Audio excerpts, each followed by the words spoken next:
ಮಹಾರಾಷ್ಟ್ರದಲ್ಲಿ 4 ದಿನಗಳಿಂದ ನಿರಂತರ ಮಳೆ ಆಗ್ತಾ ಇದೆ. ಬೆಳಗಾವಿ ಜಿಲ್ಲೆಯ ಸಪ್ತ ನದಿಗಳ ಒಳಹರಿವು ಈಗ ಹೆಚ್ಚಳವಾಗಿದೆ. ಉಕ್ಕಿ ಹರಿತಾ ಇದೆ ಕೃಷ್ಣ, ಮಲಪ್ರಭಾ, ಘಟಪ್ರಭಾ ನದಿಗಳು. ಇದರ ಉಪನದಿ ವೇದಗಂಗಾ, ದೂದ್ಗಂಗಾ ಕೂಡ ಆಬ್ವಿಯಸ್ಲಿ ಒಳಹರಿವು ಹೆಚ್ಚಾಗಿರುತ್ತೆ. ಕಾರಣ ಏನಂತ ಹೇಳಿದ್ರೆ ಪಶ್ಚಿಮ ಘಟ್ಟ ಮಹಾರಾಷ್ಟ್ರದಲ್ಲಿ ಆಗ್ತಾ ಇರುವಂಥ ಭಾರಿ ಮಳೆ ಬೆಳಗಾವಿ ಜಿಲ್ಲೆಯ ಸಪ್ತ ನದಿಗಳ ಒಳಹರಿವನ್ನು ಹೆಚ್ಚಾಗಿಸಿದೆ. ಉಕ್ಕಿ ಹರಿತಾ ಇದೆ ಕೃಷ್ಣ, ಮಲಪ್ರಭಾ, ಘಟಪ್ರಭಾ ನದಿಗಳು.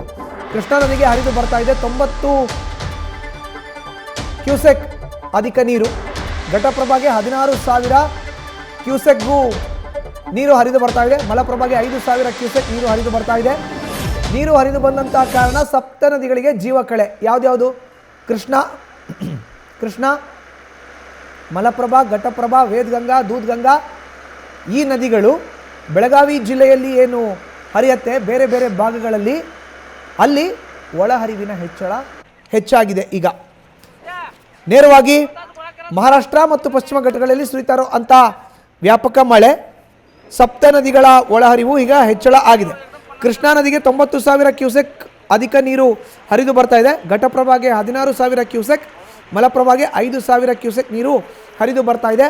ಸಪ್ತ ನದಿಗಳಿಗೆ ಈಗ ಜೀವಕಳೆ. ಬೆಳಗಾವಿ ಜಿಲ್ಲೆಯ ಚಿಕ್ಕೋಡಿ, ನಿಪ್ಪಾಣಿ, ಗೋಕಾಕ್ ಕೆಳ ಹಂತದ ಸೇತುವೆಗಳು ಈಗ ಜಲಾವೃತ ಆಗಿದೆ.